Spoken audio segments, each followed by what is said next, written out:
നമസ്കാരം.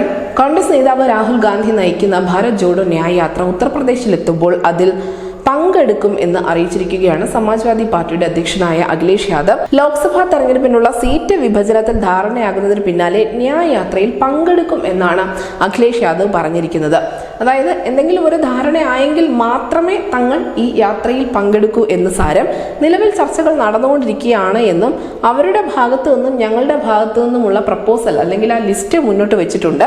സീറ്റ് വിഭജനത്തിൽ തീരുമാനമുണ്ടായ ഉടൻ തന്നെ ഞങ്ങൾ ഈ യാത്രയിൽ പങ്കെടുക്കുമെന്ന് കൂടി അഖിലേഷ് യാദവ് മാധ്യമങ്ങളോട് പറഞ്ഞിട്ടുണ്ട്. ഈ പ്രപ്പോസൽ എന്ത് എന്നറിയണ്ടേ? 80 ലോക്സഭാ സീറ്റുകളാണ് ഉത്തർപ്രദേശിലുള്ളത്.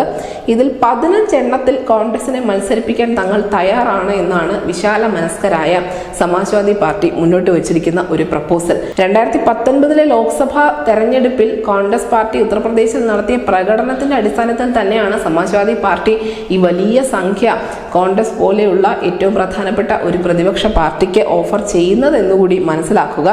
എന്തായാലും ലോക്സഭാ തെരഞ്ഞെടുപ്പിൽ സമാജ്വാദി പാർട്ടിയുമായി ഒരു നയത്തിലെത്തുക എന്നത് കോൺഗ്രസിനെ സംബന്ധിച്ചൊരു കീറാമുട്ടി കൂടിയാണ്.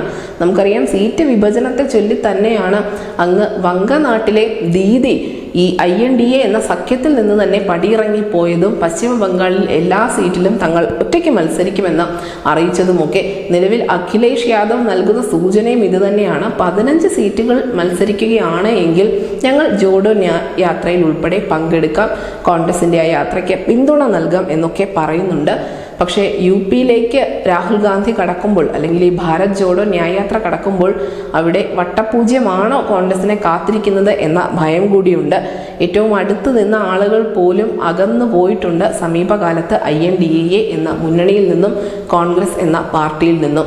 ഉത്തർപ്രദേശിൽ സമാജ്വാദി പാർട്ടി കൂടി തെറ്റിപ്പിരിയുകയാണെങ്കിൽ INDA എന്ന പ്രതിപക്ഷ മുന്നണിയെക്കുറിച്ച് നമുക്ക് കൂടുതൽ ഇനി സംസാരിക്കേണ്ടി വരില്ല.